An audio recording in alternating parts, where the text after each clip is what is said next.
tingnan nyo yung mga cabinet nyo, mga lalagyan ng gamit.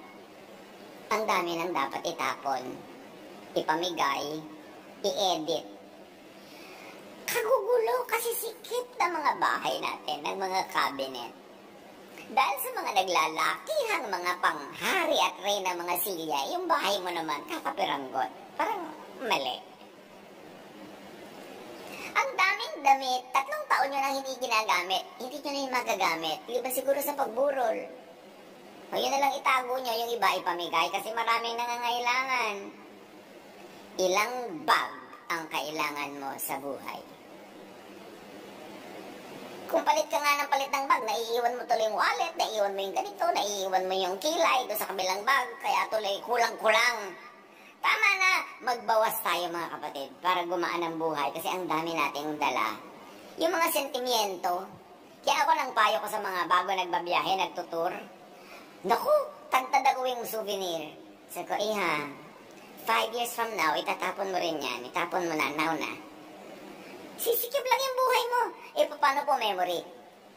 Mga, memorabilia. Your memory is the best memorabilia you carry everywhere.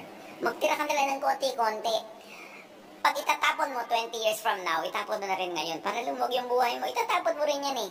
Kasi yung pagkukolekt, mga kapatid, nakakatuwang gawin, magandang gawin. Pero habang bata ka lang, pag nakakaedad ka na, ang problema mo na saan ilalagay. At ito ang susunod ng problema, pag tinatawag ka na ni Kay, kamatayan. Hindi mo malaman kung kanino ibibigay, kung kanino ipapamana ang mga anik-anik mo sa buhay. Tapos sumikip yung bahay mo, sumikip yung buhay mo dahil sa dami nun. Tsaka may isa pa. Of course, optional naman to. Depende sa inyong drama sa buhay. Pero if anything, any memory makes you feel sad, yung nakikita mo, tanggalin mo na sa buhay mo. Kasi nagpapasad. Bubuksan mo tong lumang kahon ng sapatos na ito, makikita mo yung mga tuyong bulaklak na ibinigay sa hindi ganun, na hindi mo naman napakasawa. Tapos ito, malulungkot ka na naman. Ba't mo tinatago? Sayang yung time. Sayang yung attention. Let go. No? There's a time to keep things and a time to throw things away. A time to let go. A time to release whatever and whoever. May panahon ng ganon.